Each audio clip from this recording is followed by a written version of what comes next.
Hello, everyone, and welcome to another episode of the Destination Marketing Podcast. I'm your host, Adam Stoker. I'm really excited about today's show, and I hope all of you had a great Thanksgiving because we're coming back with a really great episode here. So, first of all, I have tried really hard to kind of gatekeep what companies get access to our audience here because I think we've built something that I actually get probably twice a week now outreach from different companies, PR agencies asking to join the show. And I really kind of feel like it's my responsibility to do a little bit of gatekeeping.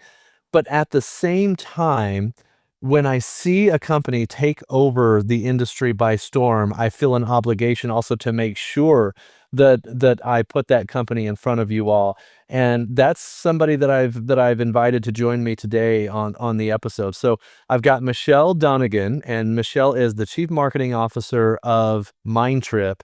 Michelle, thanks for being here today. Thanks for having me, Adam. Absolutely. So before we dive into everything Mindtrip is doing and why destinations should care, I would prefer to start with a couple of kind of the icebreaker questions we normally ask. So my first question, what is your dream destination, Michelle? If you could go anywhere in the world, where would it be? Oh, that's an easy one because it's a bucket list item for my husband and I, and it's Australia. Oh, We've been thinking, talking about it for many, many years. And it's actually the very first thing I started planning when I got my hands on our initial product here at Mindtrip. Because part of the challenge with trying to plan a trip to Australia is fitting everything in. Like, where do I go? What do I see? It's such a long trip that you feel like you have to maximize it. And so that is definitely a destination that's going to be the next like really big trip that we take. yeah, this isn't a weekend getaway, right? Like you got to really No, do it justice. that's right. That's right. Well, awesome. So do you have any idea when you'll actually be able to fit it in? I'm hoping that we actually get it started from a planning perspective for next year. So 2026. We'll see if it happens, but that's the hope. Well, if you guys keep your momentum, maybe you can call it a business trip and open up the Australia territory, right? You never know. It is possible. We've had conversations. I love it. Well, let's talk about maybe a favorite travel memory that you have. It can be from growing up, it can be as an adult, something that stands out for you from traveling. Yeah, well, probably two. One would be just is when I was growing up as a kid, my parents loved going to Hawaii. And so, I used to think like, oh, as an adult, I'm gonna try to send my kids and go to all these places, right? Like we're not gonna just go to one place all the time, because that's what my parents did, and I fell in love with Maui.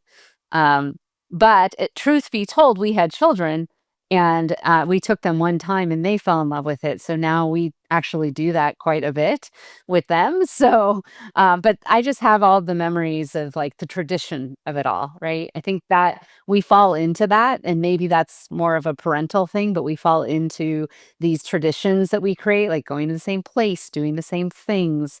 So that's definitely a memory that just happens all the time because we end up doing, all those traditional things.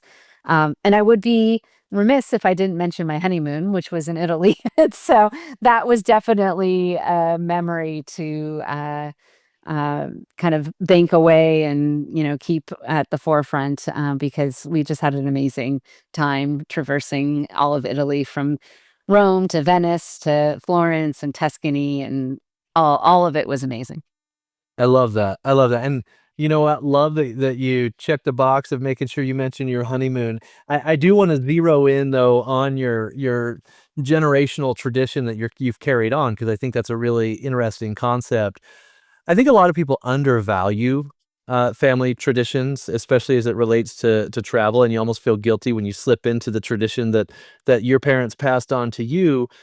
But there's something about showing your kids and watching them experience what you experienced for the first time through their eyes, and you almost get to relive it for yourself. And I've had the opportunity to do that with several different trips, and I think there's something really special there that gets pretty etched into a child's memory.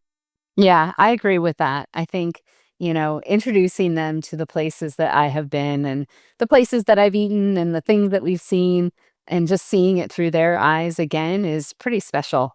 And I so, love it. I'd imagine they'll probably carry it on themselves as now they're teenagers and getting to that time of life. And um, I don't know. And maybe it's also because we're coming off Thanksgiving, Adam. Like traditions feels like everything. My daughter was so excited to set the table because that's her thing that she's been doing since she Oh, could. that's cool. So, but that's also making a comeback, isn't it? Like I've read a lot of stories of late, this whole idea of tradition and revisiting places that you have been before as a child and doing it as an adult. And so I think that there's a much bigger story there around how people are viewing travel in today's world versus before.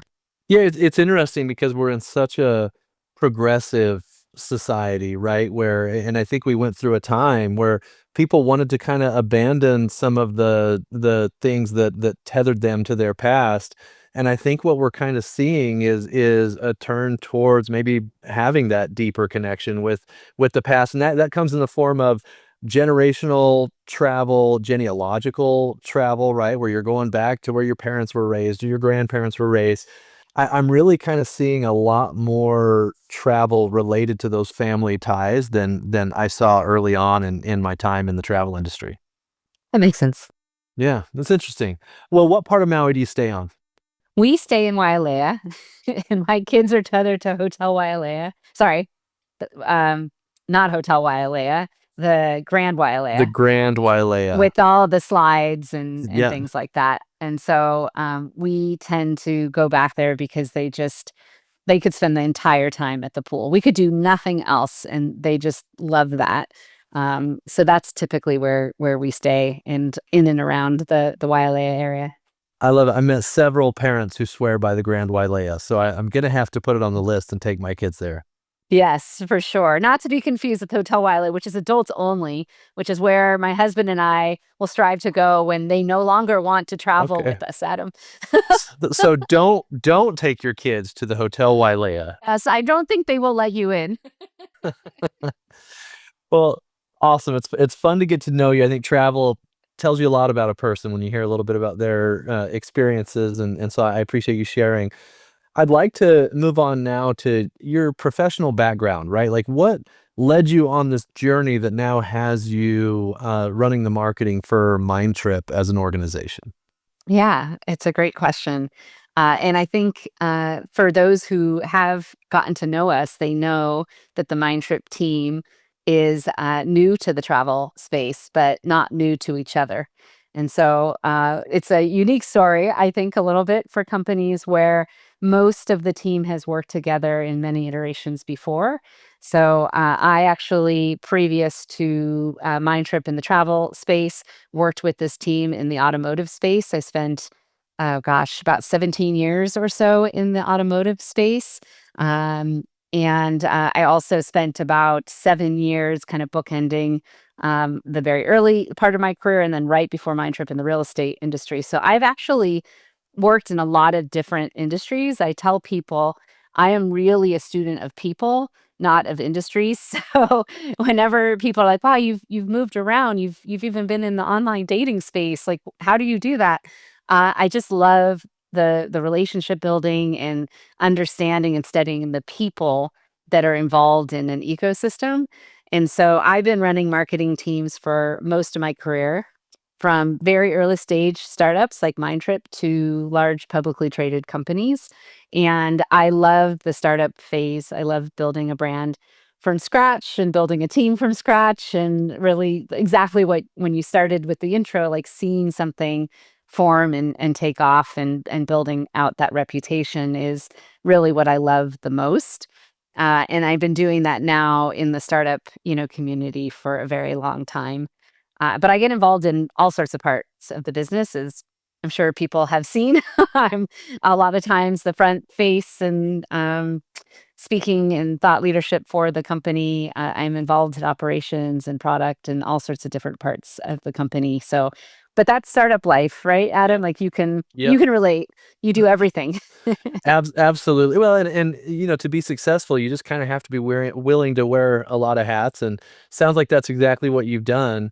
I'm curious from your experience. You said you've been in so many different industries, and of course, you study people, like you mentioned. Not necessarily you're not married to a specific industry, but what part of your past would you say prepared you the most for what you're experiencing now in tourism? I think, well, first of all, like I said in the beginning, I've worked with this team before. So, I have actually worked with this leadership team and most of the engineering team for over a decade.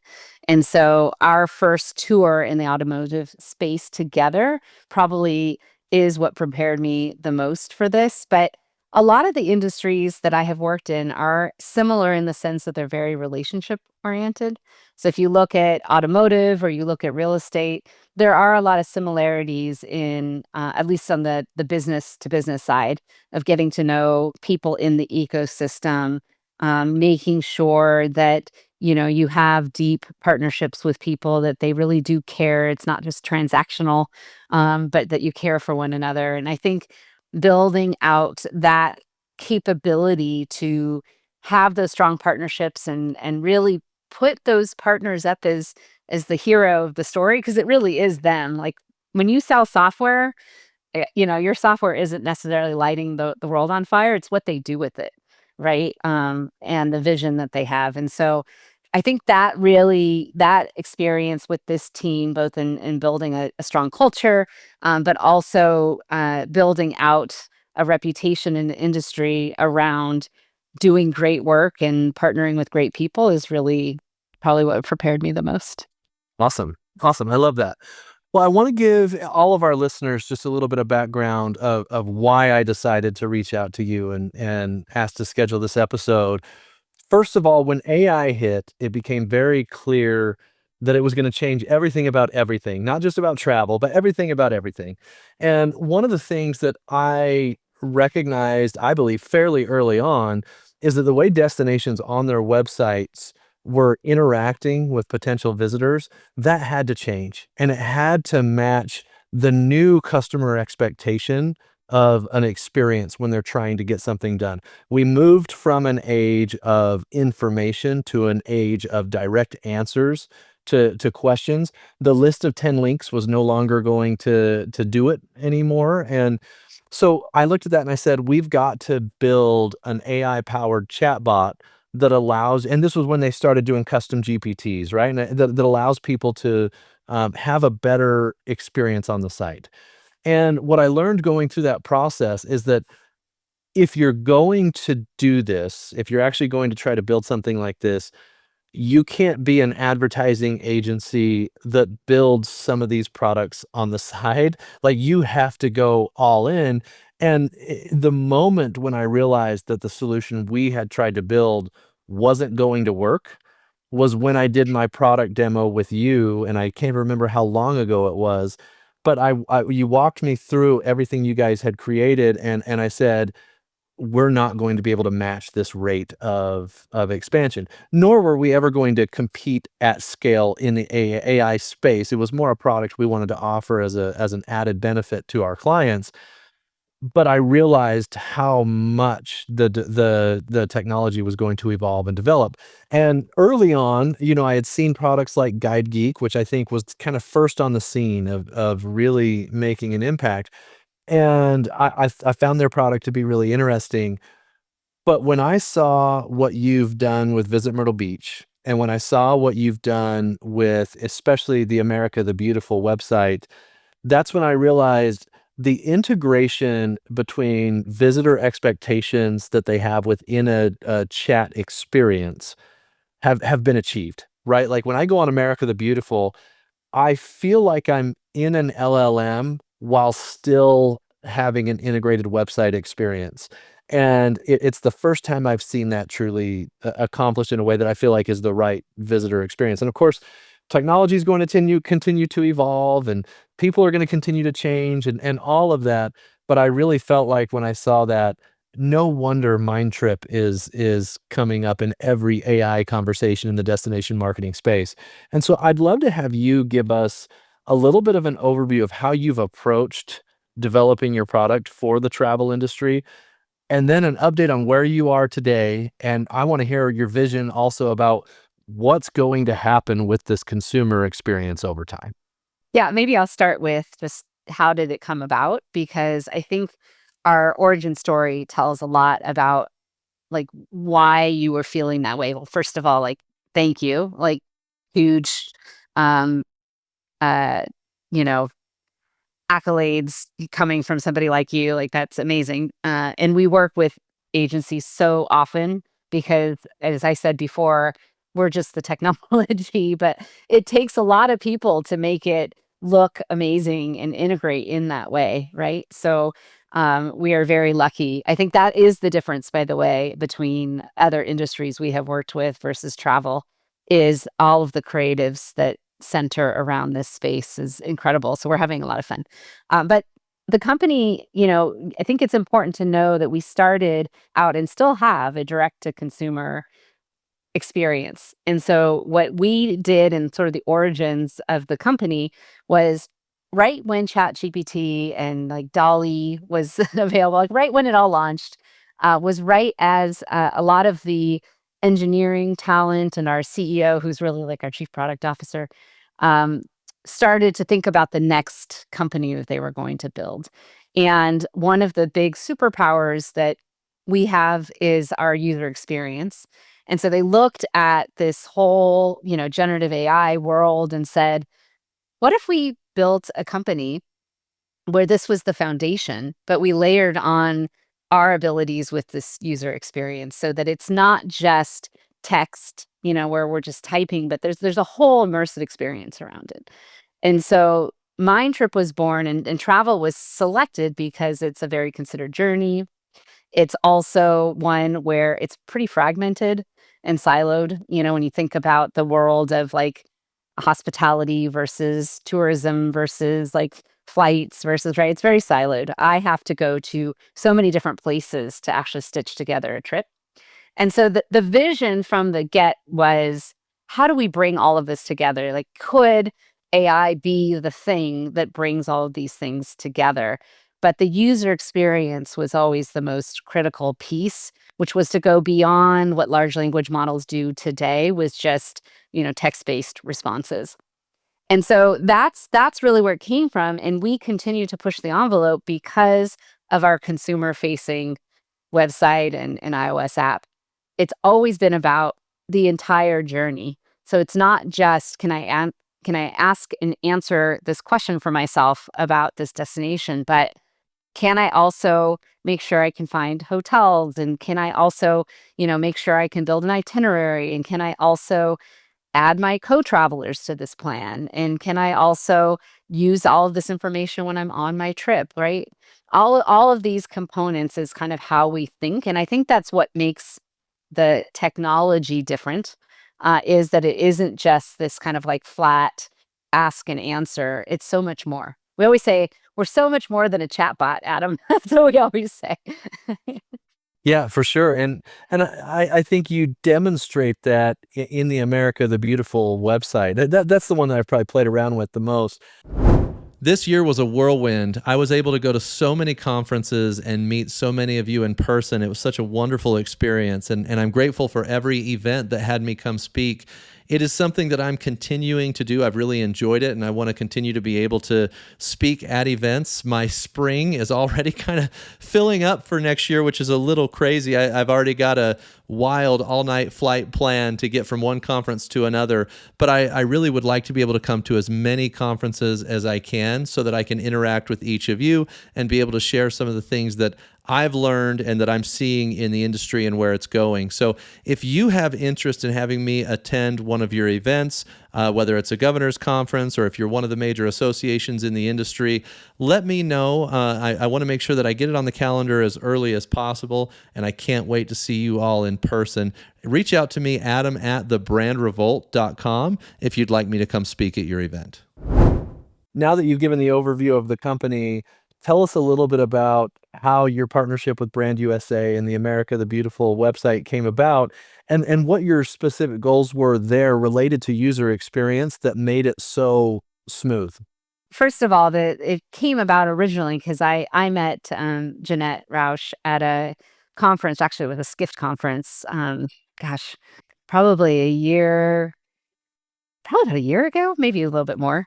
We got to know each other, and I had reached out to her when she was at New York Tourism, right as she was making the transition to Brand USA. So Yeah. we had stayed in touch and gotten to know one another, and they were looking to figure out how do we build this new campaign, America the Beautiful, in time for IPW. And so they had a very fixed schedule. Um, but they knew that they wanted to do something different. They didn't want to just build on the existing website platform that they had. They wanted to build something completely different, which is why America the Beautiful is a very different campaign. It's like a brand new website build for them. And so it was Brand USA, Miles partnership, and then they brought us in to really power the AI. But so much of what made that website what it is again, it's not us, it's them. And it's their vision of we're going to build this website and we want to put AI at the center of it, right? So instead of building out tons of content, there was an understanding because we were building it so recently from scratch, right? AI was really quite a thing by the time this project came about, that they really wanted to say, okay, well, how do we just let people personalize the experience for themselves? There was a recognition of we don't need to have tons of content for people to necessarily like try to find and navigate their way to.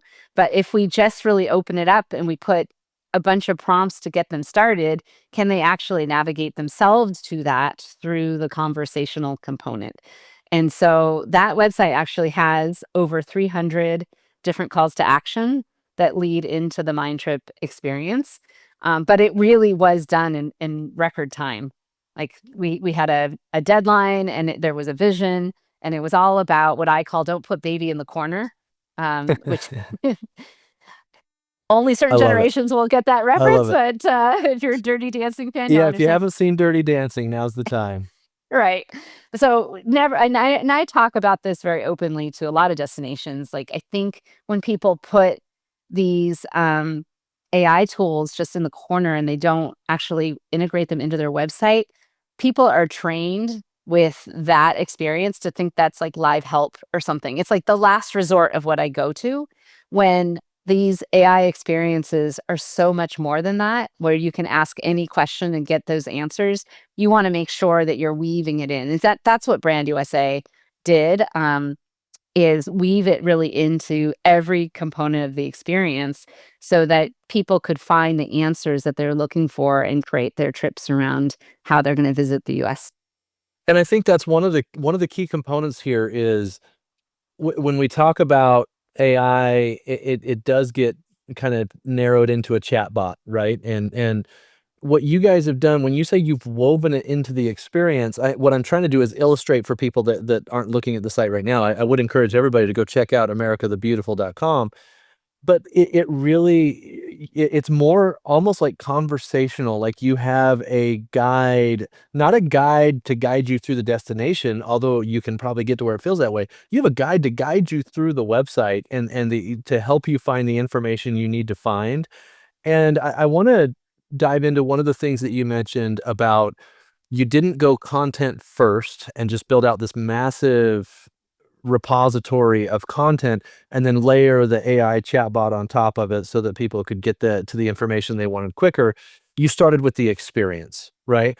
So I guess my question is, if we're not building out this massive repository of content, how do you power the bot with everything it needs to be able to kind of dissect what the customer is looking for?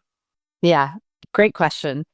And the way that I explain to people how our recommendations are coming back is there's sort of 3 layers. So, at the base is the large language models that exist today. So, We use many of them, but at the core is OpenAI and ChatGPT. And that's just to get to the conversation components and anything that's publicly available that we can have as a base. But we layer on top of that, we have our own proprietary knowledge base that we've been building behind the scenes. It's got about 12 million points of interest at this point. And that's coming from about 30 or 40 different sources like APIs and things where we're getting information that allows us to do things like show photos and reviews and put it on a map and have pricing and weather and all sorts of ancillary information that may not be as publicly available. It also is the thing that allows us to do things like if something coming back from ChatGPT says a restaurant is recommended and we know it's closed in our knowledge base, we can overwrite that and say, "Ooh, don't recommend that one," or we try to really limit that from happening. So that's kind of the middle tier, which is this knowledge base that we have. And then on top of that is any content that the destination has themselves. And so we typically will index website content. So in the case of America the Beautiful, we indexed the Visit the USA website and any content they were adding to America the Beautiful. We also can, if I know this was not true with Brand USA, but with destinations that have members, right, member based, we upload member lists and we can prioritize members so that we can kind of steer recommendations when appropriate, when relevant. And I think that's the key is we're using all this information, but it really depends on what the traveler is asking.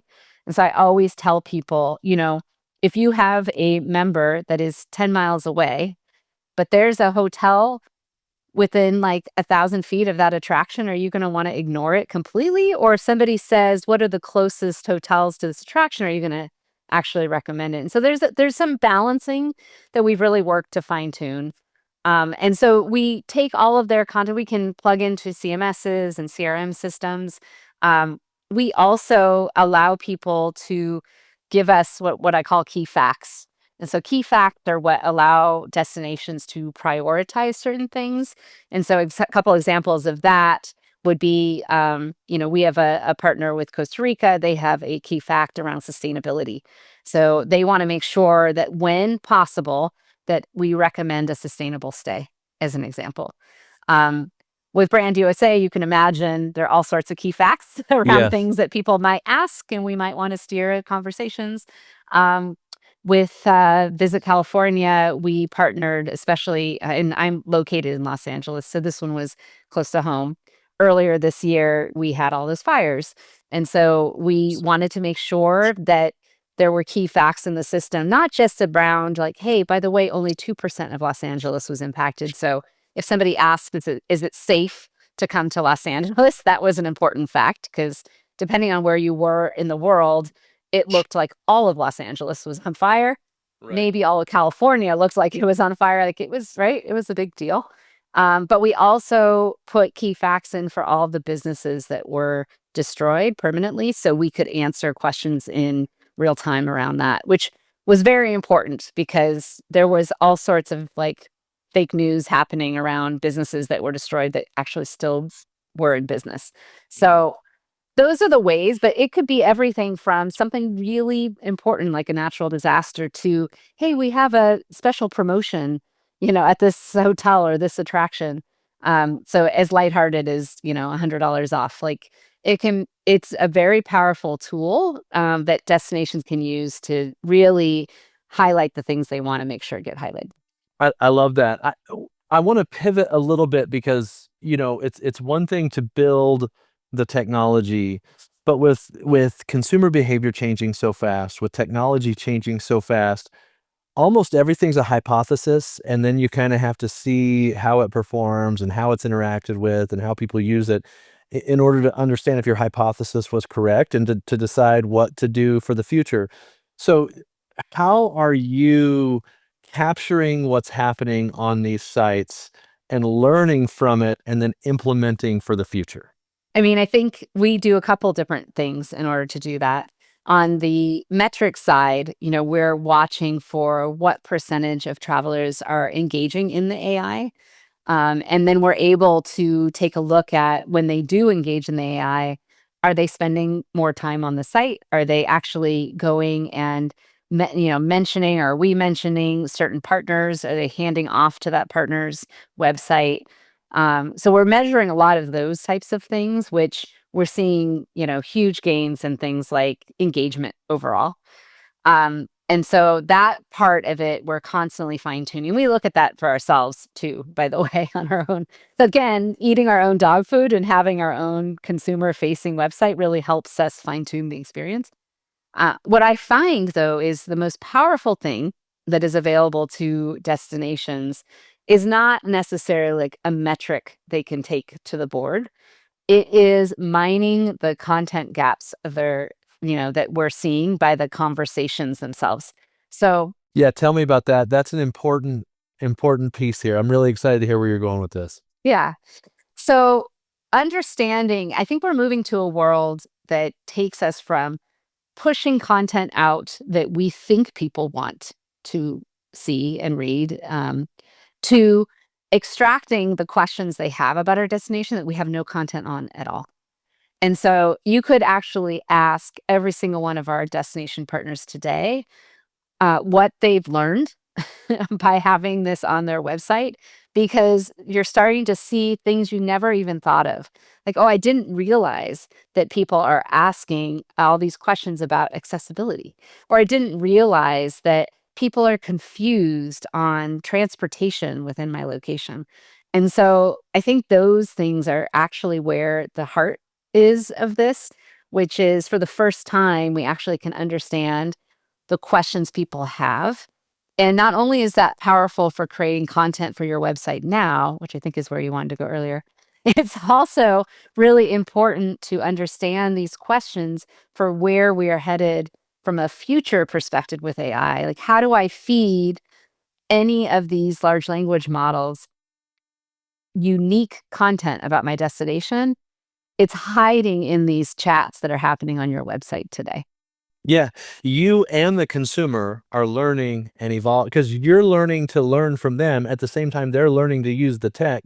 And so everybody's kind of evolving together. And I think that's an important thing to keep an eye on. That's why if you start with a hypothesis, and yeah, you may be right with your first hypothesis, but if you don't continue to learn and evolve, you're going to get stuck behind the group.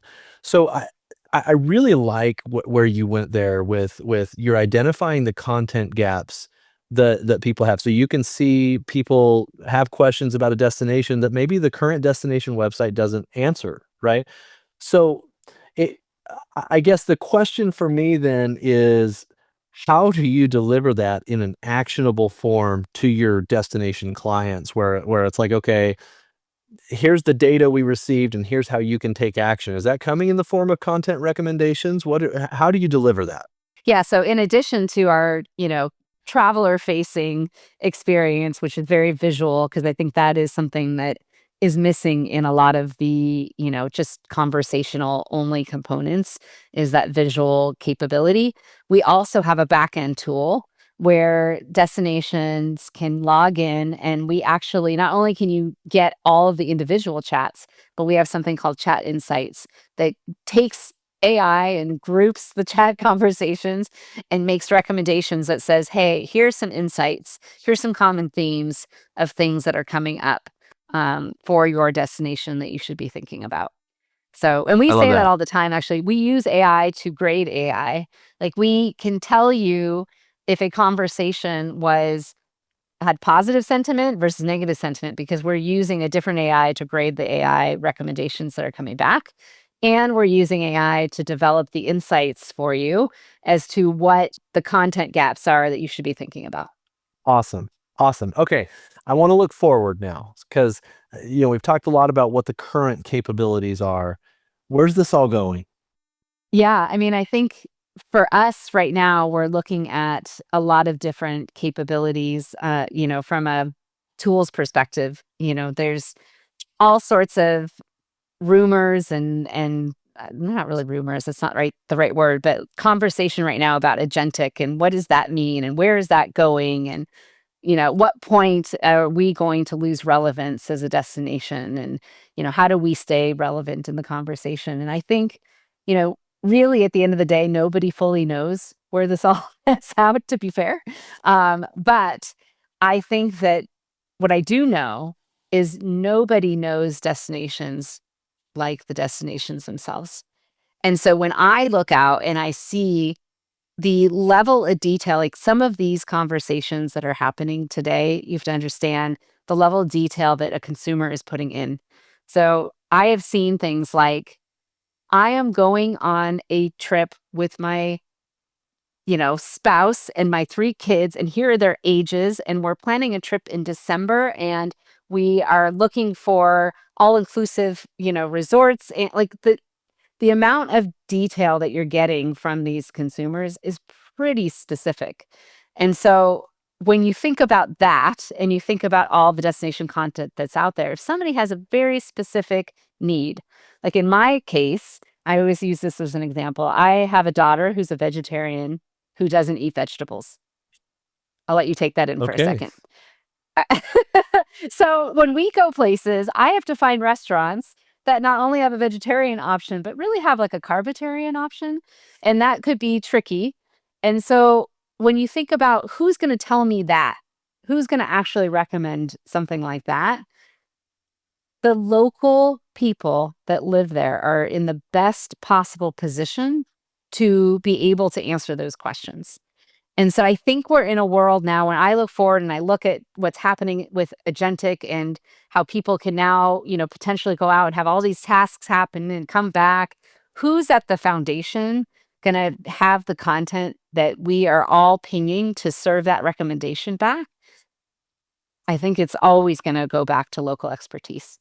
Mm, Where it happens, how it happens, Adam, you and I could talk about that, like, yeah. all day long, but I think, if we always put our focus, I mean, this is who we are at Mindtrip, we put the focus on the consumer. If you always put the focus on the consumer and understanding them and having the, local expertise in order to answer their questions, there is a role, and it's just really nobody is going to be inspired by just a large language model themselves, right? There's always a role. It's just Yeah. the package that we end up with in the end. Yeah, I love that, and I think it's also a great way to kind of stop some of the doomsaying that even I've been engaged in a little bit is, yes, things might change, yes, things might look different, but there's going to be a role for someone to guide visitors through the destination and help them find the experiences that they want. Michelle, this has been fantastic, and like you said, I'm sure we could do this for a really long time, and maybe we do need to have you back for another episode. But if people want to learn more about you or about Mindtrip, what's the best way for them to do so? I mean, obviously, to learn more about Mindtrip, come to our website, mindtrip.ai, and we have pages on that website. Not only can you see the consumer experience, but you can go in and learn about what Mindtrip for Destinations looks like. We just launched Mindtrip for Hotels Mm, also a few weeks ago.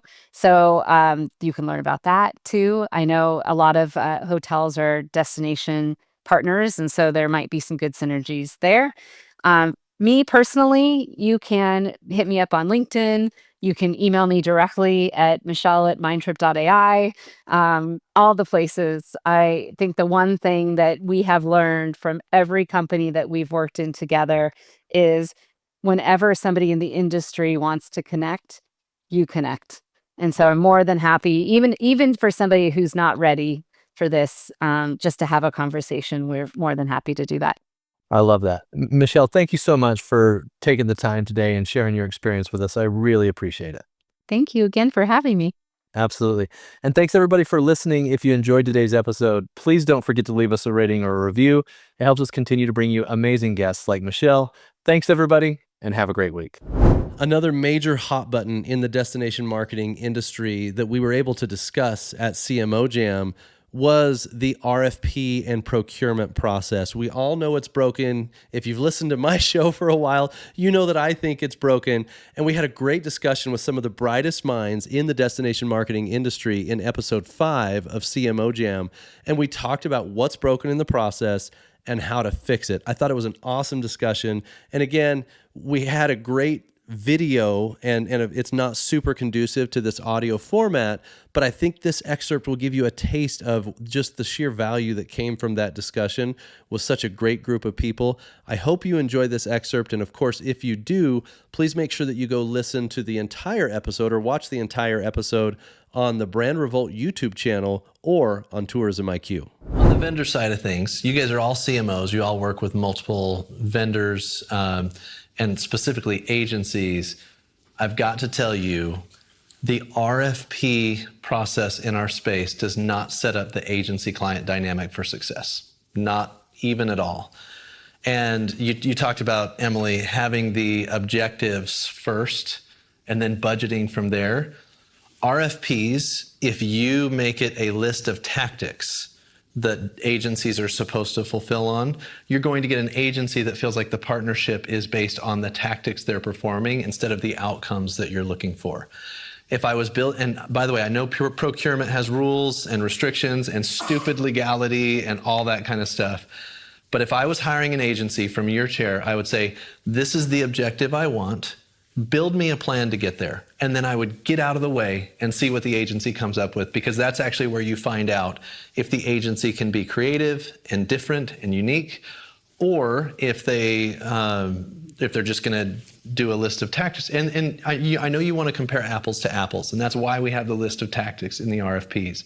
But when we were talking earlier about the shift that needs to happen from strategist or tactician to strategist, if agencies are going to get paid for how they think, and you're not allowing them in the RFP to show how they think, how in the world are you ever going to have a successful partnership with that agency? And so the one thing that I'll tell you from the agency side that I think needs to change is the way you hire agencies.